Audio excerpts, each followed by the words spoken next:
it. Enjoy a refreshing drink, a mojito, chamomile tea, or something bubbly while you unwind in our relaxing atmosphere. Looking to socialize? Challenge friends to a game of table tennis or snooker in our convivial relaxation area. Reconnect with yourself and leave feeling confident, truly pampered and beautifully you. DY Scott is more than just a salon. It's an experience that nourishes your mind, body, and soul. Find us at Roadblock Jalingo, Konaru, or call 081-4563-6195 to book your appointment today. DY Scott, where style meets serenity.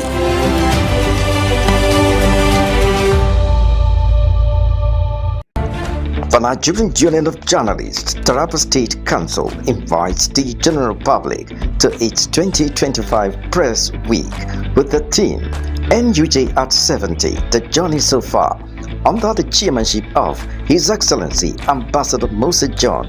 Special guest of honor, His Excellency Jolly Nyame, First Executive Governor, Taraba State. Distinguished awardee, His Excellency Dr. Aku Kefas, Governor, Taraba State. Guest speaker, Shaibu Usman Lehman, former National Secretary, NUJ. Guest of honor, Comrade Al-Hassan Yaya, National President, NUJ. Royal Father of the Day, His Royal Highness Dr. Zubairul Haman Gabdu Mohammed Sambo, Lamdo Gashaka. Host, Comrade Matthew Eliujen, Chairman, NUJ, Taraba State Council. Grand Finale, date 17th of April 2025. Venue, C2C Event Center, opposite 6th Brigade, Nigerian Army, Jalingo. Time, 10 a.m. Announcer, Central Planning Committee. The Nigerian Union of Journalists. Are you ready to advance your career in health and management? Higher Ground College of Health and Management Sciences invites ambitious students to pursue excellence in dynamic learning environments. Why choose us? Our institution offers a transformative educational experience, combining education excellence and practical skills. We provide a cutting-edge curriculum with hands-on training, mentorship from industry professionals, networking opportunities for career growth, and leadership development for global impact. The programs offered include BSc, Medical Laboratory Science, Nursing Science, Environmental Health Science, Public Health, Community Health, and Health Economy. We also offer HND.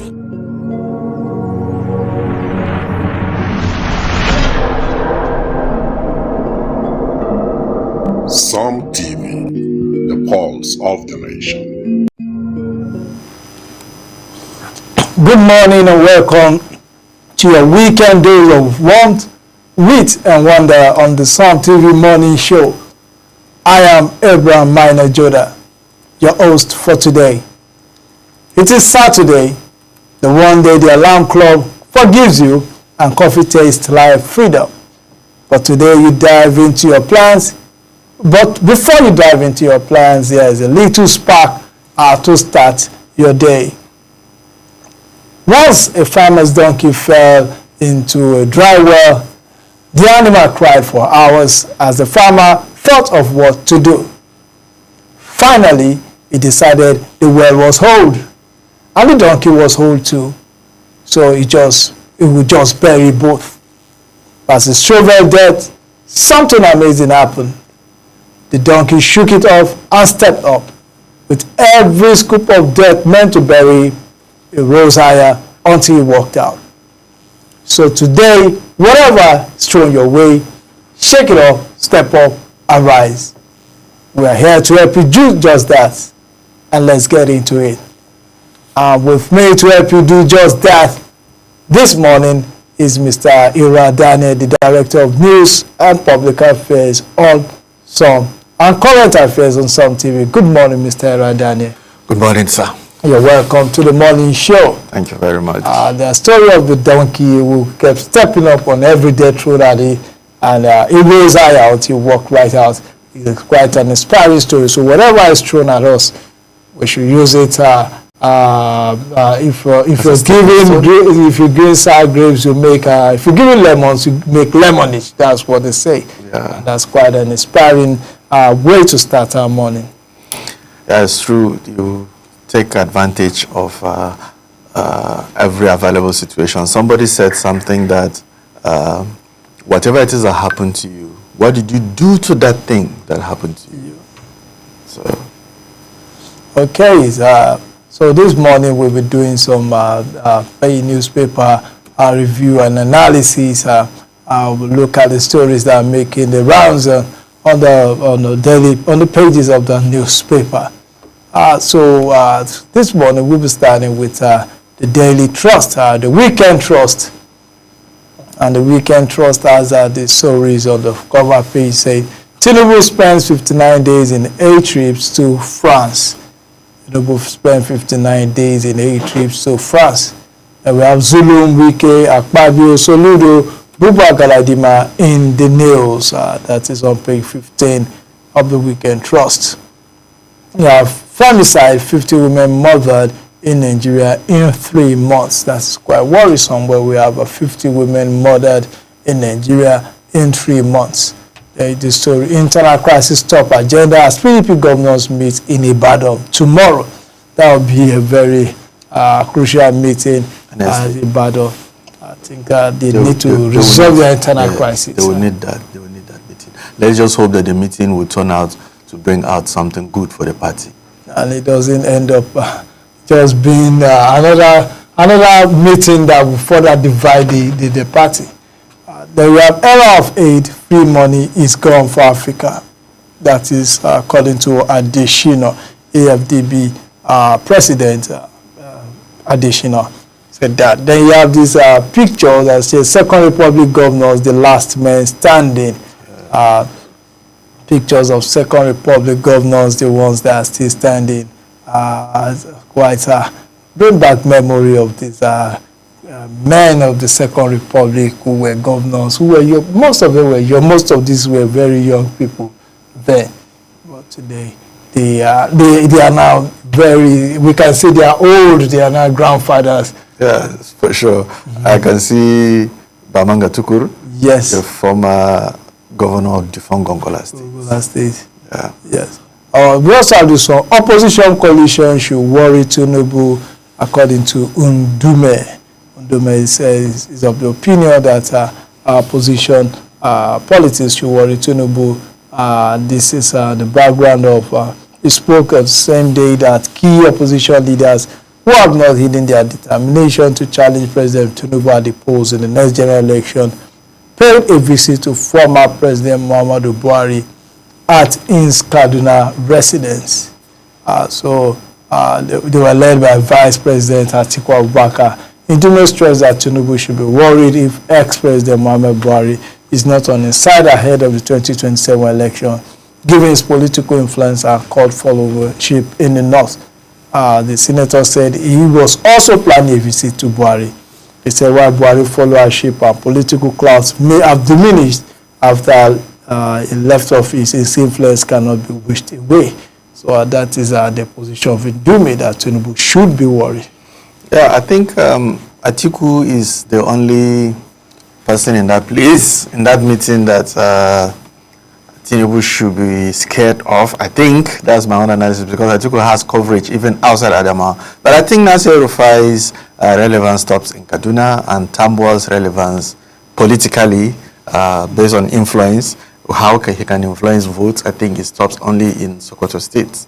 So I think until people like Kwankwaso are beginning to associate themselves with Atiku openly, I think Tinubu still has some level of acceptance that is still wider than the way the opposition is as it stands now. Well, but to me, I think I disagree with you when you say that Rufai influence does not translate Kaduna. If you follow the full social media recently, I follow some northern-based social media, Rufai is beginning to have followership across the north, especially in the northwest, some parts of the northeast. It's beginning to have a kind of strong followership. Daily you see content, anything he says is being posted widely, and those are the symptoms of the fact that he is beginning to take a place of, he may not win election, but he's beginning to have this followership. Footprints. Yeah, this footprint. And in the case of Tambuwal, Tambuwal may not be someone that is in front of any, but is a political mobilizer. Is also someone that is key in terms of any political. Most of his work is done behind the scene. Is someone that is trusted among politicians. Is a strategist. Is someone that knows how to network politicians. So they may not be people who call to the polls to directly to pull crowd, but they have their influence. And Atiku Abubakar, just like we know, is a veteran in the race. He's a very strong politician.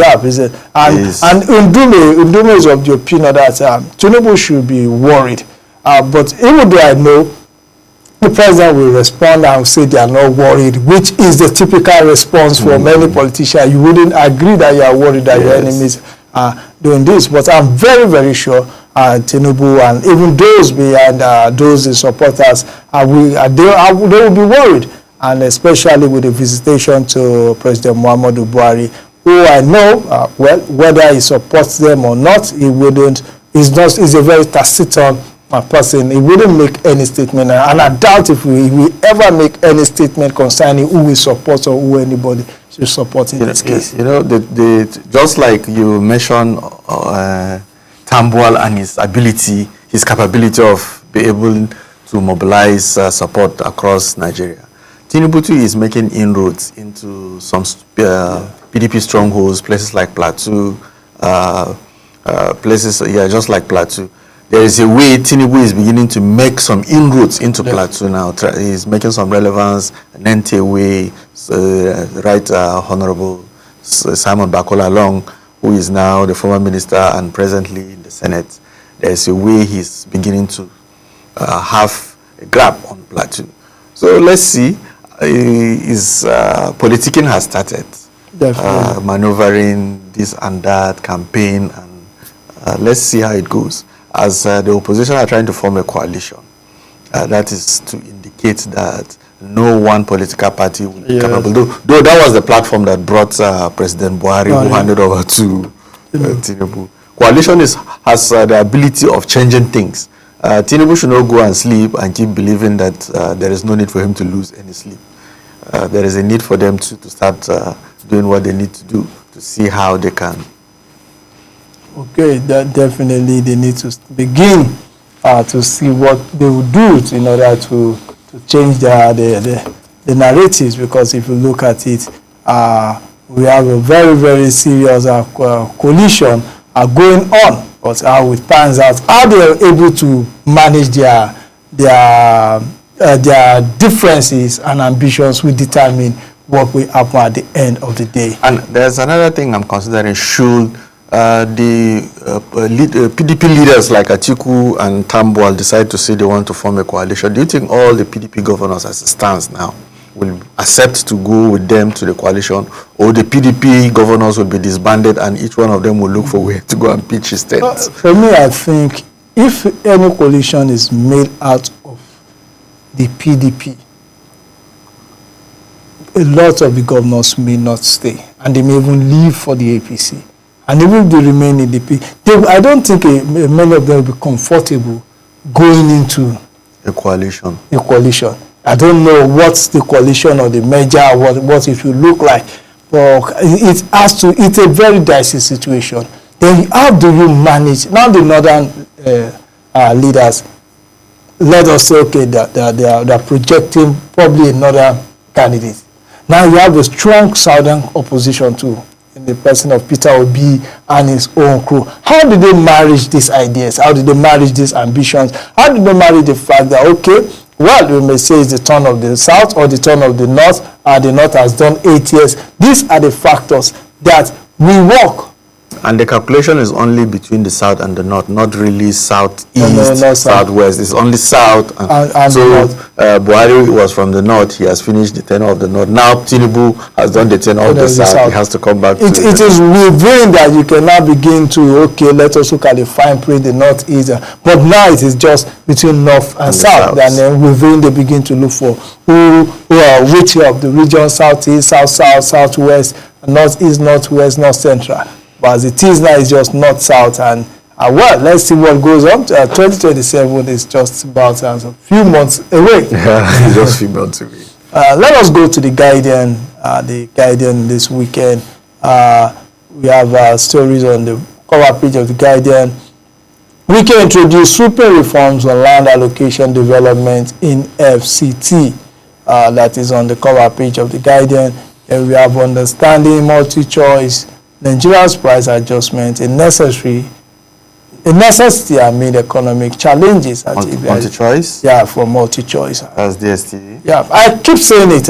We have multi-choice is doing what it's doing because it offers a service that no other person offers. Yes. If other quality of the travel and their if other platforms have been able to break its monopoly and offer things better, I don't think they will be doing what they are doing. And there is no business, let us be factual, that has not increased is whether the services has improved or not. The cost of doing business has increased. So definitely it will just it will have to also. I don't think there's anybody, both those of us that are complaining about the increase, whatever we are doing, we've increased the cost of the prices and of services or goods. But the thing is, until the monopoly of multi-choice is broken, we will just keep, people will just make some noise, let us boycott this. By the time I say let us boycott multi-choice on Thursday, on Saturday you want to watch the Premier League. Yeah. On Tuesday you want to watch this. You want to watch the station. Before you know, they bring you Big Brother Nigeria, and everybody subscribing again. Maybe what they should do, they should introduce this technology that the GSM is using, so that by the time you subscribe, if you don't use the service, you still have your subscription. Well, you want to break this. They are a monopoly. Enjoying this monopoly, not monopoly but they are ahead of the game. Yeah. Why don't another platform comes with something better or similar? They introduce that. They will be for that is what Glo did. Yeah. That is our business. This is capitalism. That is our business work. The only thing the regulators can do is to ensure that, well, they give, they regulate what they do and ensure that they don't how do I put it? Do things that is inimical to consumers. But if you are so much ahead of the competition, nobody can force you to do. That's just the truth of the matter. I agree with you. If we don't do that, we just keep. We've been having this discussion for more than 20 years on multi-choice, and nothing has happened till date.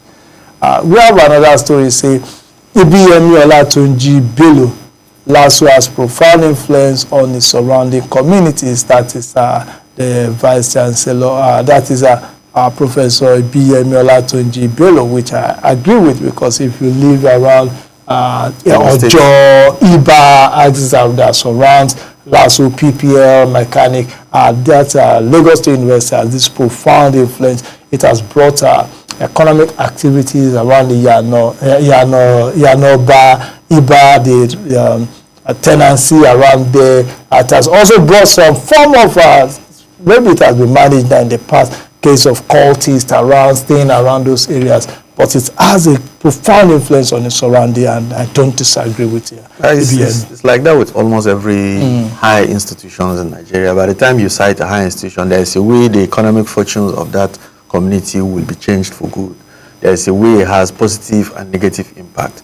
But most of the times, the positive impacts outweighs the negative impact, like that.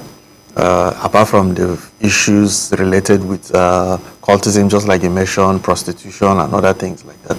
I have a cousin who used to have a compound close to Taraba State University, and after some time, he had kids, and the kids were growing up to exhibit some characters that he's not so comfortable. He had to buy another land in Mile 6, build a house, and leave TSU for Mile 6 because he believed that the university environment has this negative influence on his children who are getting into adulthood. Yes. Okay, let us go to story. MBA relocates 2025 yearly conference for Port Harcourt to Enugu. So the 2025 conference will no longer be held at Port Harcourt, but will be held at Enugu. Now it's a time to restructure. NTA, FRCN, Voice of America Recover Daily Times. That is the story on the back. This relocation of the conference, could it be associated with the crisis going on, or maybe? Yes, it could be associated. I believe with the state of emergency there. You know, the NBA is against the state of emergency. But I think some of these MB and the rest, to me, they've politicized this. You see them, they are not with the governors, they sponsor these conferences, and the positions they take sometimes is you see even lawyers going against them. I think they should stop being political on issues. And like I said it, the NBA box itself in with well, I don't know the rationale behind having their conference in Port Harcourt in the first place. I don't know, but there are some rumors that the NBA chairman has this Afam was his name, has this relationship with the suspended governor. Yeah, and I was surprised that when the State of House of Assembly was demolished, no statements came from the NBA. And even while all this were going on and the House was being run by 3 members, I expect the NBA to come out and speak up and not wait until everything has crumbled, then begin to. These are steps. These are at the early stage. They should just. So some people, I don't know, have the opinion that they have a relationship with Fubara. Now Fubara is no more. You know, everybody smells where the coffee is and move there. Yeah. So Enugu is where the coffee is now. Well, let's go to why agric institutions impact on Nigerians' food security remain lean. This is a very, very interesting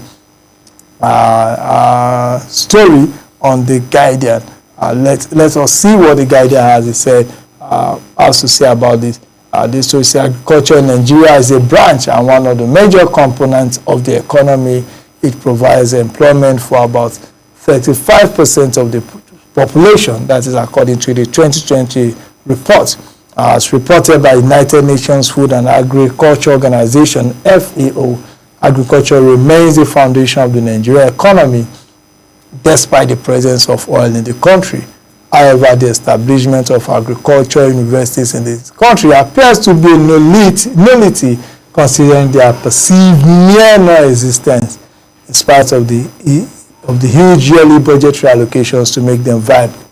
The expected roles of contributing to solving the lingering food crisis, bedeviling the country, advances new innovations, and producing quality manpower to solve the challenges in the sector seems to have been eroded by policy somersault and other challenges. Okay, they said recently the Vice Chancellor of the Federal University of Agriculture, Abeokuta, FUNAB, Ogun State, Professor Babatunde Kehinde, declared that the university mandate was not to feed the nation, but to equip students with the knowledge and skills to contribute meaningfully to the agricultural sector. So his remark came on the heels of alleged disappointment by many that the country's agriculture-based institutions are underperforming, especially in food production in the face of the current food crisis affecting the country. The VC of Abeokuta Federal University of Agriculture should not say that and be so full of himself for that statement, considering that when you graduate students and students are not capable of delivering what they were trained for, though this challenge is not unique to Federal University of Agriculture, most graduates of Nigerian University, from the technical, you see engineers who are not capable of engineering endeavors. You will see there are so many graduates in Nigeria that are not capable of what they were trained in school. We don't create jobs when we leave school. We depend on white-collar jobs. For somebody to graduate and begin to go into, I know of a veterinary doctor that graduated and set up a poultry farm and ran that poultry farm for some time and decided to go back to civil service job, abandoning the poultry, where she was already having 3 or 4 staff when she abandoned the poultry and decided to go just stay. Because her reason was that I would prefer to just stay, go to work casually and come back casually, and at the end of the month I collect salary. That is not the way to do That could it be that the pressure, the business environment is not conducive? Probably cost of power, this. Maybe she couldn't. Sometimes it's not easy doing business in Nigeria. That could be a factor too. To be an entrepreneur in Nigeria is a difficult task. It is if you don't have. Somebody was saying even those entrepreneurs that we say are successful in one way or the other have this injection coming from government. You can't do business in Nigeria without the support of government. If you have somebody that is patronizing you from the government. Oh, there are a lot of businesses that don't need the government. What they just need is the good policy. There are some business you don't need patronage from the government. You just provide what people need. If you do water business, you don't need government. People will drink water. Just look at the volume of water that people drink during this heat period. If you sell products that people necessity, or you will provide services that have necessity, transportation, you don't need government. I don't know about this part of the country, but they are very, very successful business that really don't need government. All they need is just the policy. Maybe another challenge that we have, the Nigerian youth have, is because we have these get rich quick syndrome. At times when you start business, you expect that you want to start making millions in a matter of months, in a matter of years. It's not like that. For you to be patient, you begin to compare yourself. Okay, look at this person because he has the support of the government. You talk about water business. There was this story some years back. Somebody established a sachet water factory. Then for every public function of the government, for every function that the government will hold, they have this kind of partnership. It is sachet water and bottled water that they will have to buy from. And that is how the person blossom in his business. Now somebody will start comparing, okay, look at this person. It is because he has the government support. Forgetting that in his own small way, he is making some profits. But he feels as if, okay, this profit is too small. I will need to grow in the proportion that I'll have to buy cars and start building houses and things like that. So at times too, we have this impatience.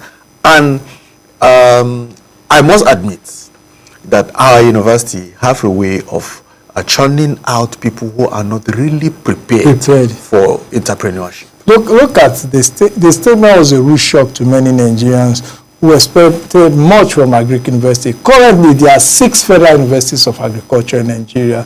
Federal University of Agriculture at Abeokuta, Federal University of Agriculture Makurdi. It has been renamed Joseph Sawao Tarka University, Michael Okpara University of Agriculture, Umudike, Abia State, and Federal University of Agriculture, Zuru, Kebbi State. Okay, that Umudike I think has been renamed. Yes, Federal Umudike, Michael Okpara University. Then you have University of Agriculture, Bisambiri, Bayelsa, Federal University of Agriculture, Mubi, Adama State. There are also some universities. There is Federal University in Mubi? Yes, of Agriculture in Mubi.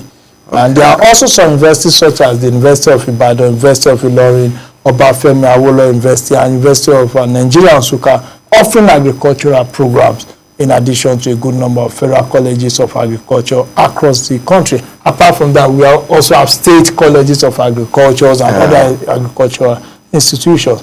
But for what we're saying, the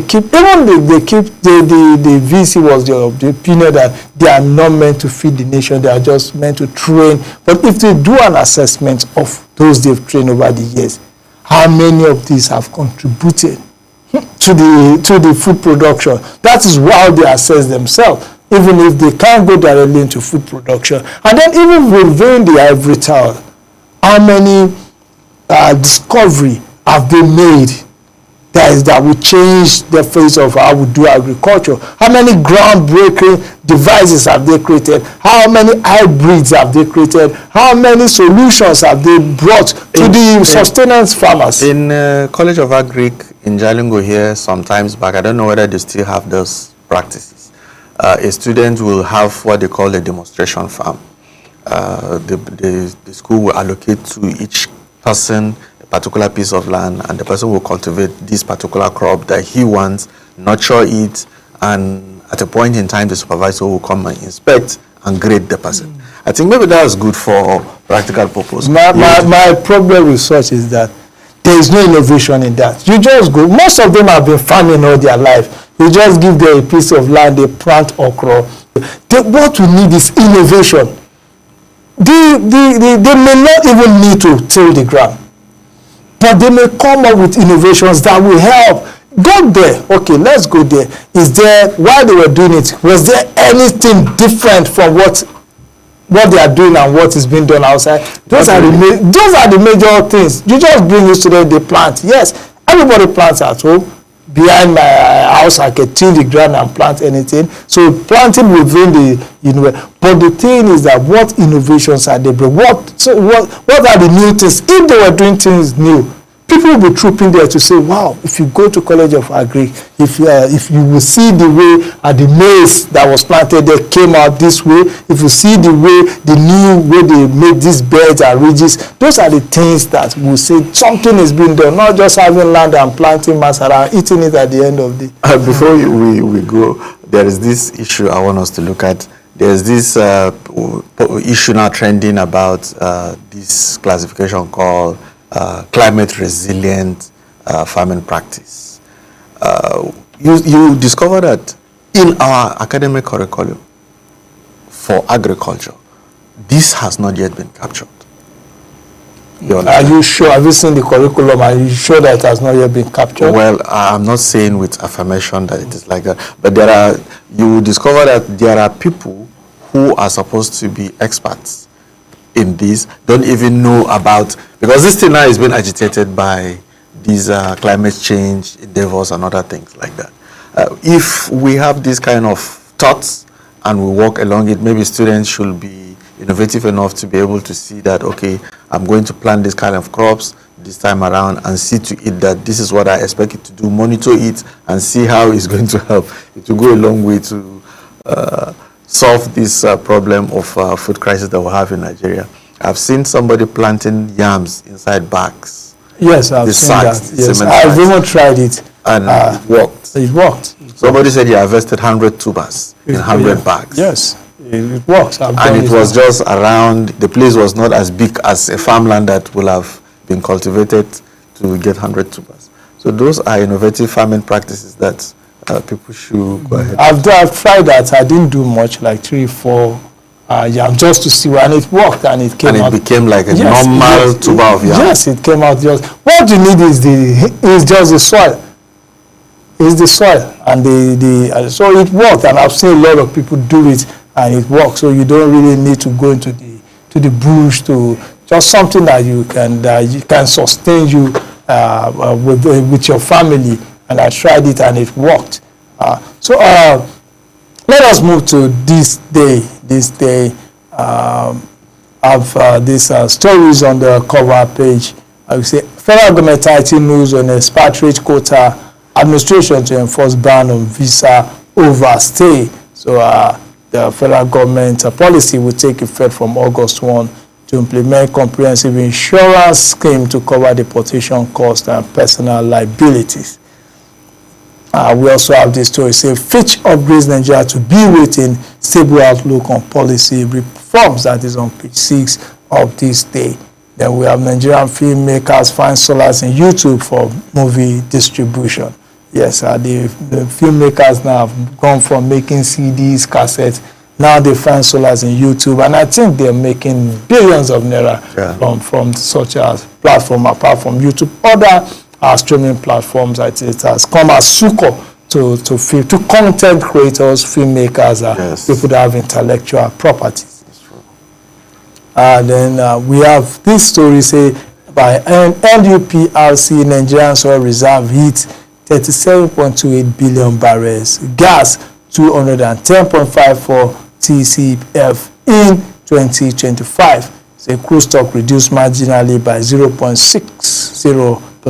Gas rises by 0.61%. Let us see what that story is all about. The Nigerian Upstream Petroleum Regulatory Commission, NUPRC, yesterday announced that Nigeria's oil and condensate reserve as at January 2025 were 27.28 billion barrels, a decline of about 0.60% by the computation of this day. With the new data, Nigeria retains its position as the country with the second largest crude reserves in Africa, just behind Libya. Okay. which has estimated 48.38 billion barrels of oil, although the West African nation remains the continent's biggest oil producer. However, the country gas stock hits 210.54 trillion cubic feet, rising 0.61% according to this day's check, retaining its first position in Africa, about 9th globally, effectively making the country a gas nation. In recent years, Nigeria sought to explore and exploit its gas resources, massively reducing flaring and intentionally searching for the resource, as against the past where gas accidentally climbed to the surface in the process of drilling crude oil. So in terms of gas reserve, Nigeria comes behind Russia, Iran, Qatar, United States, Saudi Arabia, Turkmenistan, United Arab Emirates, and Venezuela. So that is this statement was released by the upstream regulator in Abuja, signed by Chief Executive of the Commission, Gbenga Komolafe. I further stated that while for crude oil reserve, life index in Nigeria was 64 years as of the first day of the year. It was 93 years for gas. So that is what we have concerning that. While the crude reserve, oil reserve has reduced by 0.60, the gas reserve increased by 0.61. Well, some of these things are just there for us to see on the paper. When we don't see them in reality, you can't see results in reality. No, my point is that if at the end of the day we have all these things, we have this increase, we have this, and it's not transforming lives, it's not being transformed into well, there was a time we could barely meet our gas quota. It may be expensive, but it's available, and also crude quota. There's a way, some things are not physical that you see. If the experts, those in the industry, knows how this thing, we may not know the fine details, but in the industry, it is very, very crucial details like this. My point is, there are countries in Africa that don't even have these reserves, and they have better lives. Okay, you understand? So I'm just trying to not cheaper fresh, you know that. Nigeria still has the most cheapest. Yes. I'm just trying to say that, okay, if you have these resources that is this valuable and it's not transforming our lives, it's not giving us good hospitals, it's not giving us good schools, we're still having security. So I'm trying to look at, okay, after these statistics, after these fine details, let it be that after 3 years, after 4 years, we're having some transformed lives, we're having transformed schools, we're having good roads, we're having better hospitals. Then the political office leaders are becoming more accountable, corruption is being fought, energy sector is being developed. Then I think these statistics will make sense. I think the statistics will make sense with that, but if the statistics is negative, it still wouldn't change the fact that this thing. Good statistics has nothing to do with how we make use of it, because if the statistics is negative, it will still affect us negatively. Yeah. But the statistics shows that, well, despite all, it is still part of the work done. That is why we have this. If there's no work done, we wouldn't even have any reserve, because if we don't.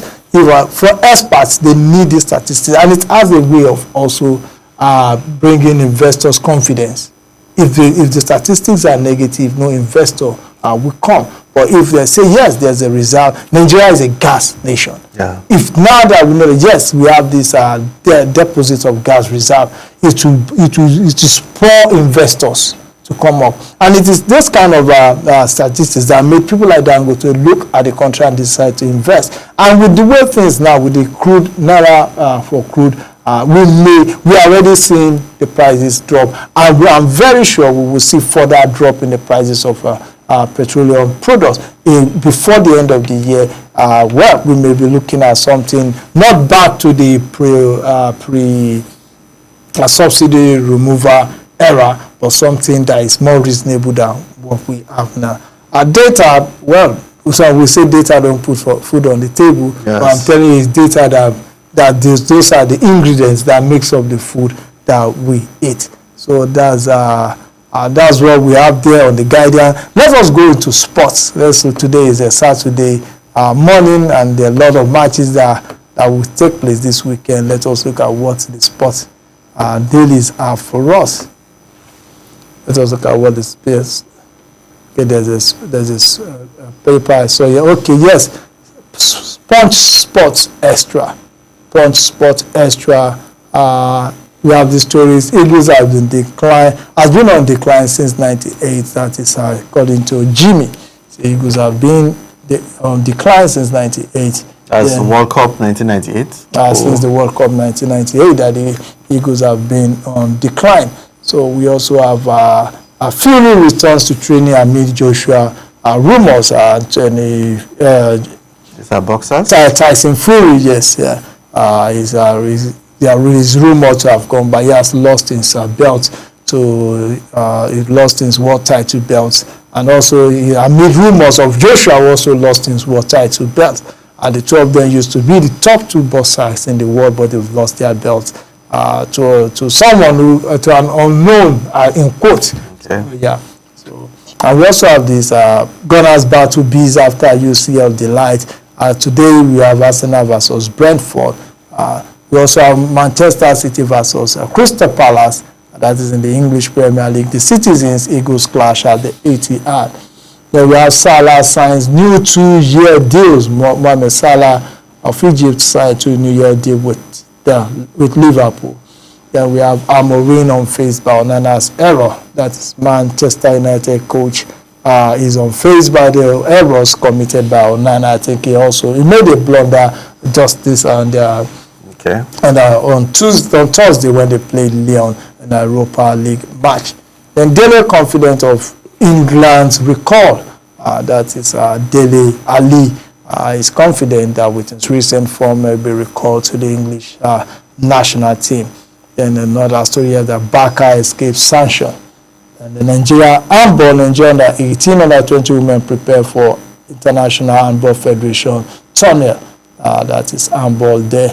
And Greedy Hoopers reset ball goals after playoff ticket. The basketballers they have set their goals after the playoff ticket that they got. Then this story about Osimhen, prolific. Osimhen scored 17th goal of 2025. This year, he has scored 17 goals already in just less than 4 months to join store with Lewandowski and Gyökeres. So those are the 17th. Nigeria ahead of strikers like Kane and Guerresi. Victor Osimhen is a very, very prolific striker, and he's doing well for himself at Galatasaray in the Turkish league. So look at that one on NPFL. Bayelsa Crush Shooting Stars in Yenagoa. Okay, yes, Bayelsa Crush Shooting Star. That's an early kickoff. I was played yesterday. Bayelsa United, they crushed Shooting Stars of Ibadan in Yenagoa, and that's a good one for the Bayelsans to be able to overcome what they call shooting. You say typical Ibadan man because they love shooting stars. They love their shooting stars. And these are shooting stars, or they call shooting as they call them. They have this very, very fanatical base in Ibadan. Right. You see people coming up from all walks of life. There are people that have been supporting shooting. Yes, they will tell you the history. Some retired coaches now who were there, who were players that they knew, who wore shorts in front of them. You see very old men telling you the history of shooting stars. That is how they call it, shooting. It used to be ICC shooting stars to 3SC. And the rest, the name has changed over the years, and they've had great players play for them. People like Muda Lawal, Mutiu Adepoju. I think Rashidi Ekini is from there too. No, right? Rashidi, I'm not sure Rashidi played for Shooting Stars. I think it has something to do with Shooting Stars, maybe as a coach or something. No, I think it was Mutiu Adepoju that was their manager. I'm not so sure if Ekini played for Shooting. You know, Ekini was more. He grew up in Kaduna. Was more of a northern person that was later. So he played. I know he played for some clubs. I will find out if he played for Shooting. The another club that has this kind of fanatical followership is Kano Pillars. fillers, as they say. Fillers, yeah. Kano fillers. Kano fillers. They also have this. There was a period Kano Pillars Stadium, the Sani Abacha Stadium, was a fortress. You cannot win them in their home. And you see the way they watch their match, full capacity stadium, Sani Abacha Stadium, and now with the help of the social media, you see them posting. They have songs for players, for goalkeepers. They have orators. They have poets that come and speak about players, speak about matches. The commentary they run in Hausa is one of the best commentary you can hear anywhere in the world. And the atmosphere is one of the best anywhere in the world. They do it like this normal press singing. Yes. Do kirari for a player, sing his praise, his ability, give him some of these attributes, Zaki, this and that.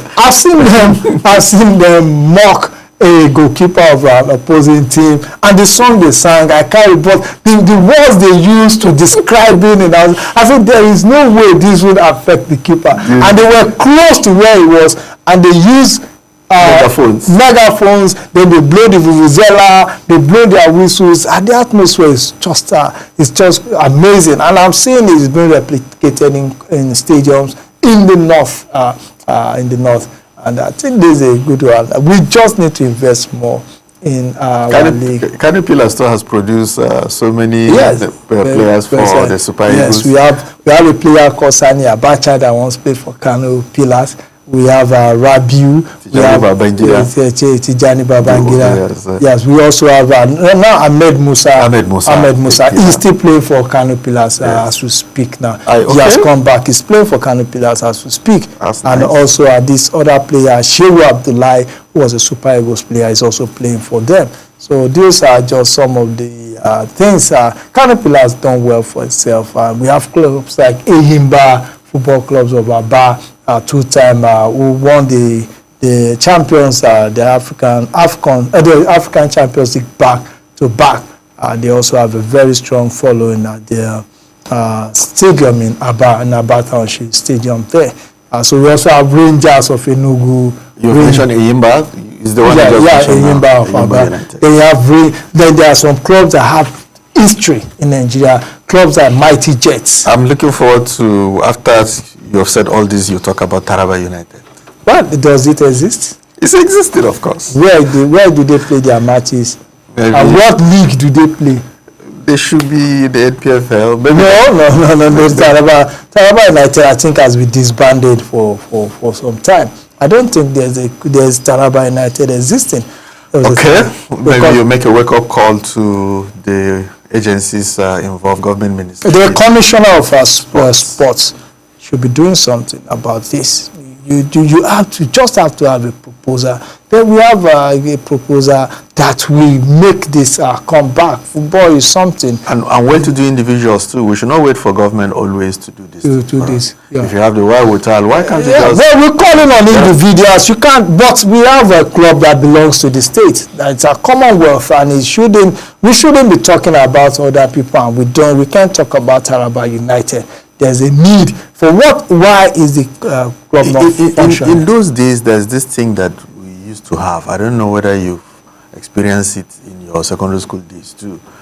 There's this thing we call inter-house competition and inter-school competitions. Yeah, it's still being done. I know that this time my kids went for inter-house sports. Every school does, most schools still does their inter-house sports. But I'm no longer a kid. Maybe the nostalgia, because I know there's a way it was glorious then. You see the whole town will stand still for inter-school.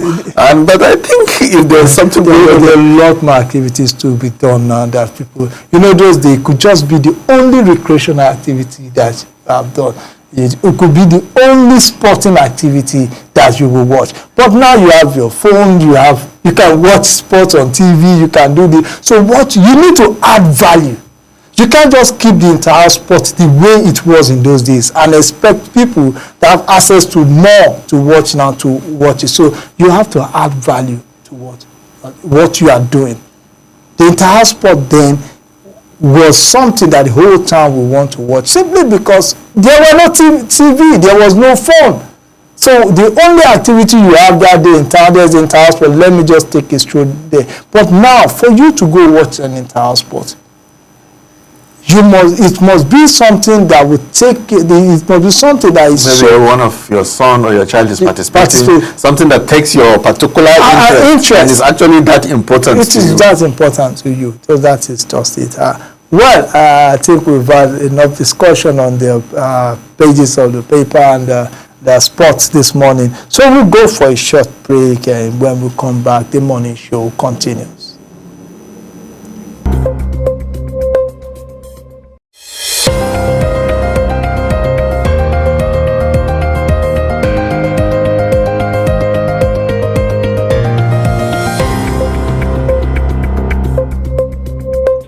The Nigerian Union of Journalists, Taraba State Council invites the general public to its 2025 Press Week with the theme NUJ at 70, the journey so far, under the chairmanship of His Excellency Ambassador Moses John, special guest of honor, His Excellency Jolly Nyame, First Executive Governor, Taraba State, distinguished awardee, His Excellency Dr. Aku Kefas, Governor, Taraba State, guest speaker, Shaibu Usman Lehman, former National Secretary, NUJ, guest of honor, Comrade Al-Hassan Yahya, National President, NUJ, Royal Father of the Day, His Royal Highness Dr. Zubairu Haman Gabdu Mohammed Sambo, Lamdo Gashaka, host, Comrade Matthew Eliujen, Chairman, NUJ, Taraba State Council, Grand Finale, date 17th of April 2025, venue C2C Event Center, opposite 6th Brigade, Nigerian Army, Jalingo, time 10 a.m. Announcer, Central Planning Committee.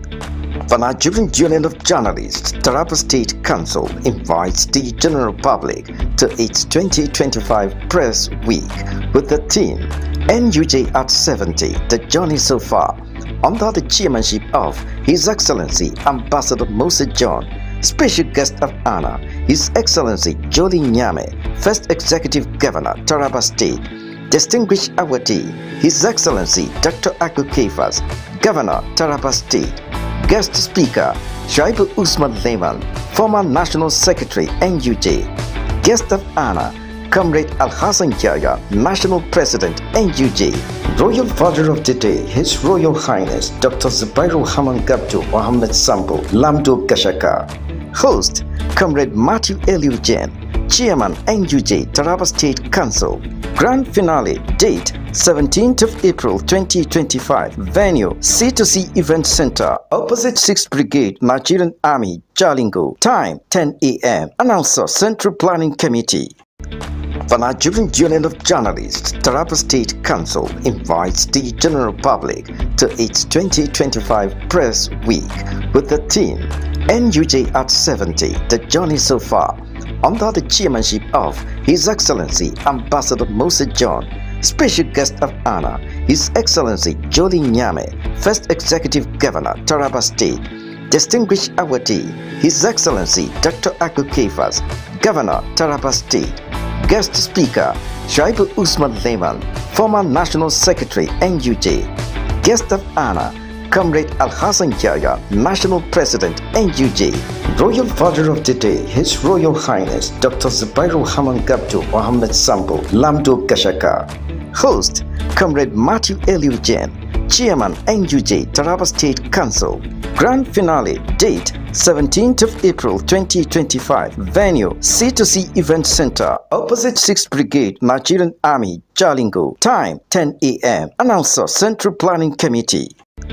The Nigerian Union of Journalists, Taraba State Council invites the general public to its 2025 Press Week with the theme NUJ at 70, the journey so far, under the chairmanship of His Excellency Ambassador Moses John, special guest of honor, His Excellency Jolly Nyame, First Executive Governor, Taraba State, distinguished awardee, His Excellency Dr. Aku Kefas, Governor, Taraba State, guest speaker, Shaibu Usman Lehman, former National Secretary, NUJ, guest of honor, Comrade Al-Hassan Yahya, National President, NUJ, Royal Father of the Day, His Royal Highness Dr. Zubairu Haman Gabdu Mohammed Sambo, Lamdo Gashaka, Host, Comrade Matthew Eliujen, Chairman NUJ Taraba State Council.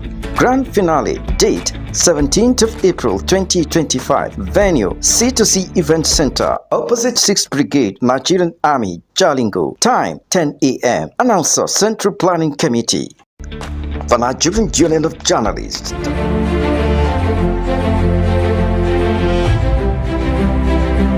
Escape the everyday at DY Scott, a luxurious heaven for your hair, nails, and overall well-being. Imagine yourself settling into a plush armchair, the aroma of essential oils and freshly brewed coffee filling the air.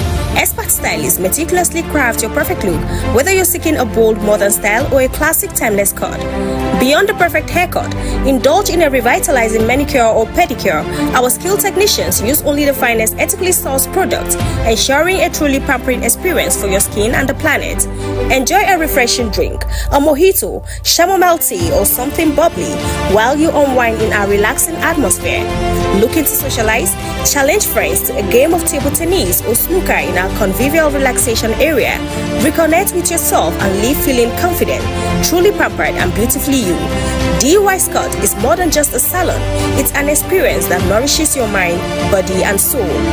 Find us at Roadblock Jalingo, Konaru, or call 081-4563-6195 to book your appointment today. DY Scott, where style meets serenity.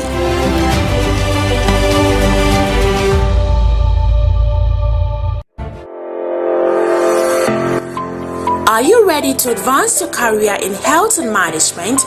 Higher Ground College of Health and Management Sciences invites ambitious students to pursue excellence in dynamic learning environments. Why choose us? Our institution offers a transformative educational experience, combining education excellence and practical skills. We provide a cutting-edge curriculum with hands-on training, mentorship from industry professionals, networking opportunities for career growth, and leadership development for global impact.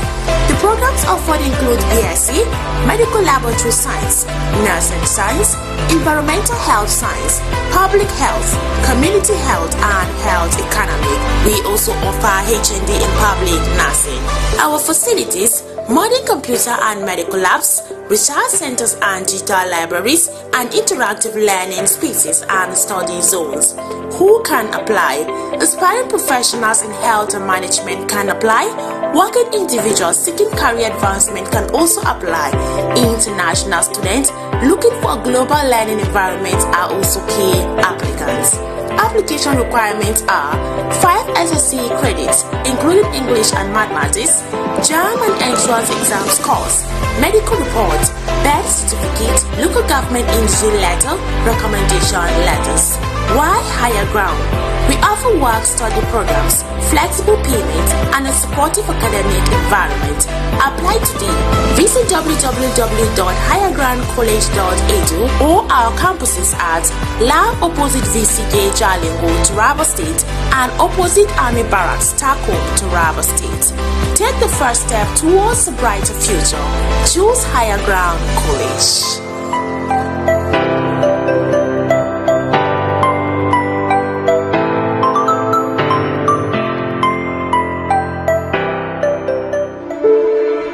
RU Executive Transport, a transportation company ready to change the transportation narrative in Taraba State and Nigeria at large, bringing comfort, safety, and reliability. Witness their impact on the people, the economy, and Nigeria's transportation future. RU Executive Transport Company was actually incorporated sometime in 2024, and the decision to establish the company was actually born out of a burden for travelers to Jalingo, especially from Abuja. And I saw that need and tried to reach out to existing transport companies to fill the gap, but they were not forthcoming. And so I decided to go into it myself. That is the main essence of this company, to connect Taraba State to other parts of the country, especially Abuja and Yola, comfortably for executive travelers. We offer executive services to both individuals and group of people. The kind of services we render depends on the needs in which our customers wishes for us to offer. Either wedding, conferences, ambulance services or car hire services, we ensure that we give you the very best of service.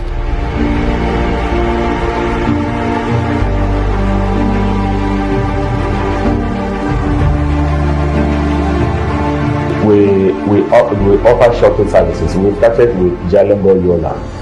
And right now, as I'm talking to you, we are already looking out for a terminal in Abuja, because Abuja route is actually the ultimate. That was the motivation behind the establishment of the company, so that travels between Abuja and Jalingo can be done comfortably. So we are trusting God that by April, before the end of April, we will start the Abuja route. We are already looking out for a terminal. And so that is the basic thing. And we go into car hire services too. You can hire our Sienna buses, you can hire our Hummer buses, you can also hire our ambulances.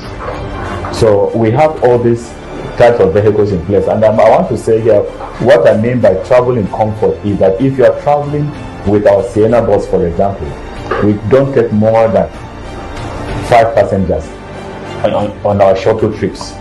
But if you hire it, we allow you to take up to 6 passengers. In other words, 3 people can sit at the back, 2 at the center and 1 in front.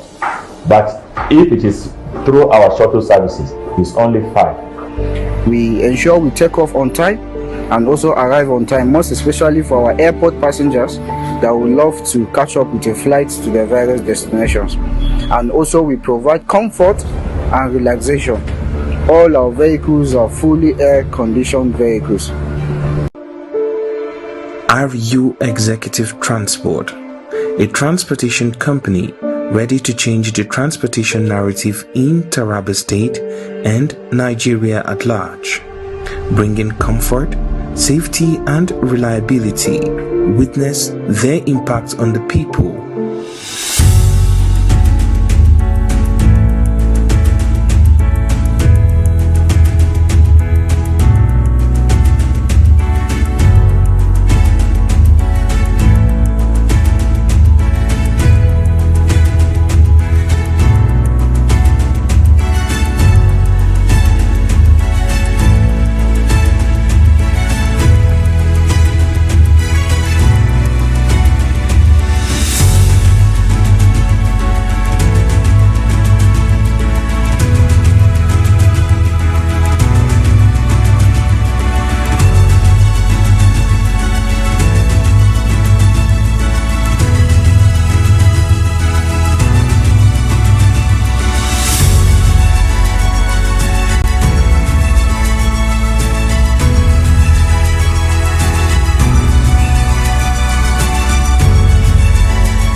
watching Sam TV.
Escape the everyday at DY Scott, a luxurious haven for your hair, nails, and overall well-being. Imagine yourself settling into a plush armchair, the aroma of essential oils and freshly brewed coffee filling the air. Expert stylists meticulously craft your perfect look, whether you're seeking a bold modern style or a classic timeless cut.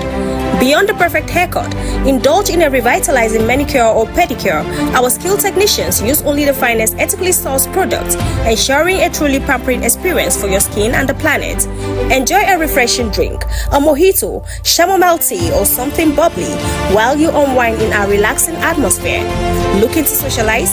Challenge friends to a game of table tennis or snooker in our convivial relaxation area. Reconnect with yourself and leave feeling confident.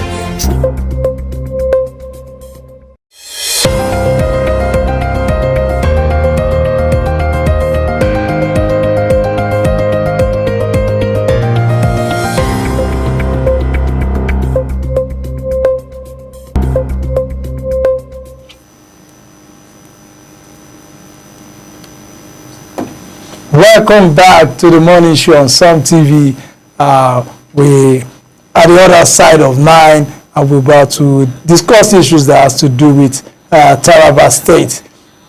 So today, yesterday was day 2 of the arrival of the First Lady of Nigeria, Senator Oluremi Tinubu, on the visits to Taraba to launch the Renew Hope initiative.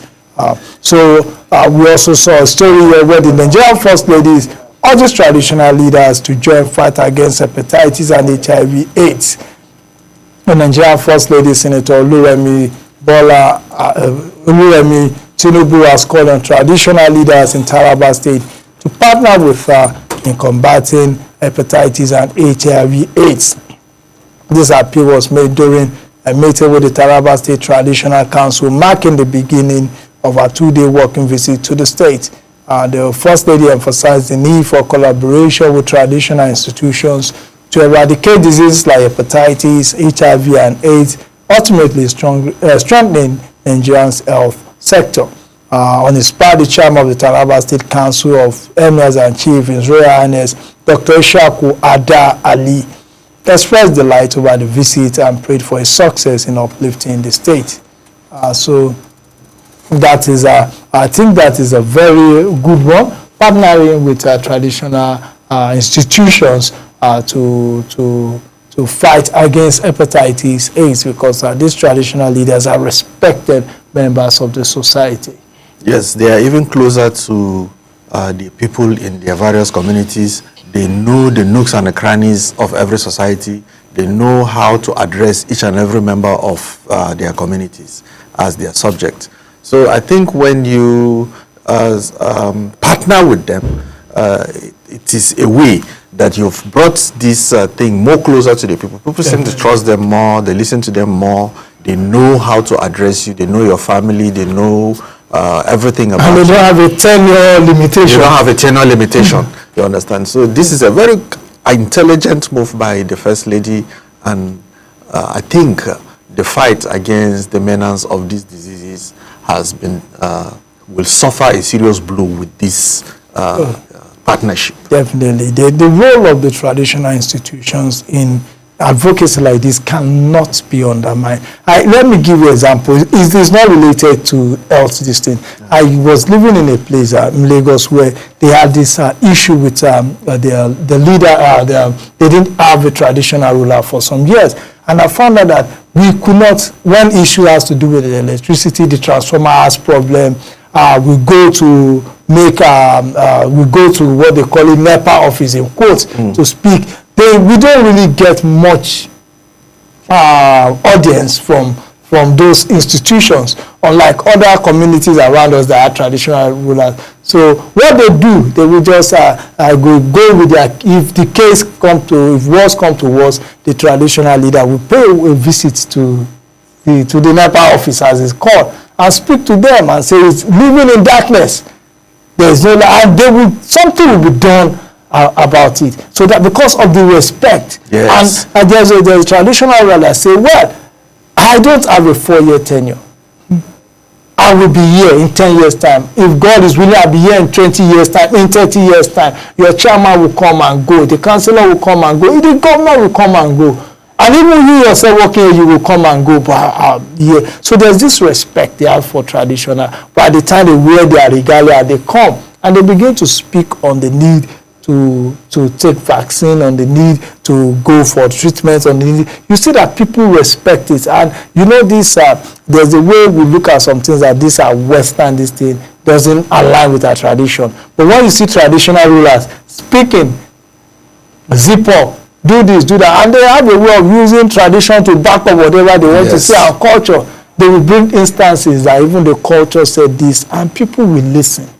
And because of the kind of respect they have among their people, when a king speaks, for instance, if he forbids that this shall not be done, you will see adherence. I remember some years back in some communities in Osa local government, where the traditional forbids that no female should visit any male when it is between 6 p.m. and 6 a.m.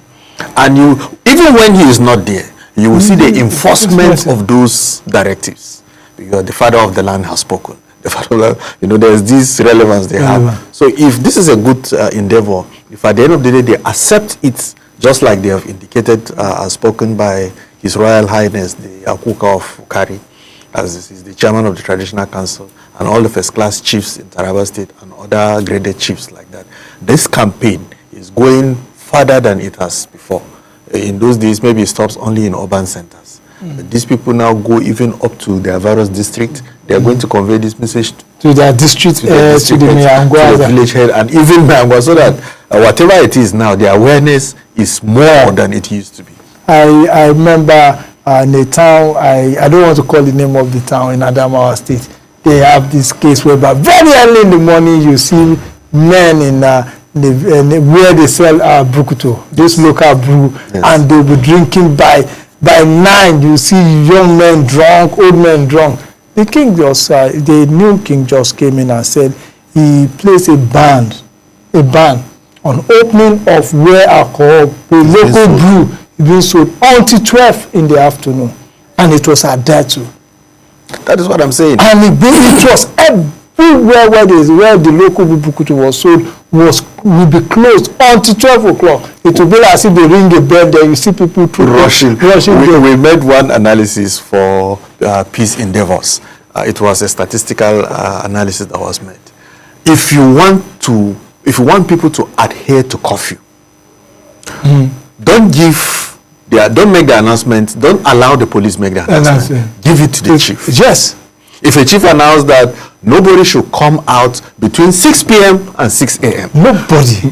70% of people in those communities will not come out. They do that. But if you tell the police announcement, people would fear, they will feel... It's my right. But if it is the king that says it, nobody will. There are people that will enforce it on his behalf. Without him saying it. Because it's our tradition. Do you want to break our tradition? You know what used to happen in Lagos sometimes? They will just say there is Oro Festival. And Oro Festival, if you are not part of the Oro cult, you won't come out. You won't come out. And they enforce it. You don't need any police. Even the police stay in within their territory. So there's a way these traditional rulers have influence on communities, especially in the places that have not become totally urban. So it's a good one, and I think we are going to see the effect. The another one, the First Lady flagged up distribution of 60,000 midwifery kits in Northeast Nigeria. So the First Lady launched the distribution of professional midwifery kits, including crocs and scrubs, to healthcare workers in the Northeast region. So, and also in a show of economic empowerment, the First Lady also announced a donation of 50 million naira to support 1,000 women traders in Taraba State, which each expected to receive 50,000 naira each. So that some of the initiatives are by the First Lady, Senator Oluremi Tinubu. The intervention in maternal health is actually something that should be commended. You see that even in 2025, in so many places, people still die out of complications that are related to childbirth and some mistakes that ordinarily should have been taken care of if these kits are available. This will save lives. We don't know the destiny of the child that died during childbirth. But this one now, you will be able to preserve a life of maybe the child that will turn out to be a professor, will turn out to be, that will have the key to one of the myriads of challenges that we have as a nation, as a state. So this is a good move, and I think it should be sustained. The situation where this will just be for some time is not advisable. If it is possible, this kind of should be sustainable thing. It has to come from time after regular intervals. This injection should be done to the society. Okay, yes, sir, that is what we wish, that this initiative should be sustained for years, because for years we've seen First Ladies come and go with different initiatives. But what happens is sometimes after they leave these initiatives, nothing is done about it again. So we wish that this kind of initiative, the renewable initiative, should be sustained beyond the administration of this government. So with this, we've come to the end of the morning show this Saturday morning. I want to thank everyone that has been involved in the production, and I also want to thank the viewers out there who has been faithful with us. You've been there. You use your TV, your time, your energy to ensure that you stay with Some TV. We really appreciate you on a Saturday morning like this. And also I want to thank you, Mr. Ira Daniel. Thank you for being here with me. Thank you very much. Thank you. On the show. So we want to thank Mr. Dominion, who is the studio manager. He ensures that everything went on well. And also we have Mr. James Atta Emmanuel on the master control operator who ensure that everything is properly mixed and you have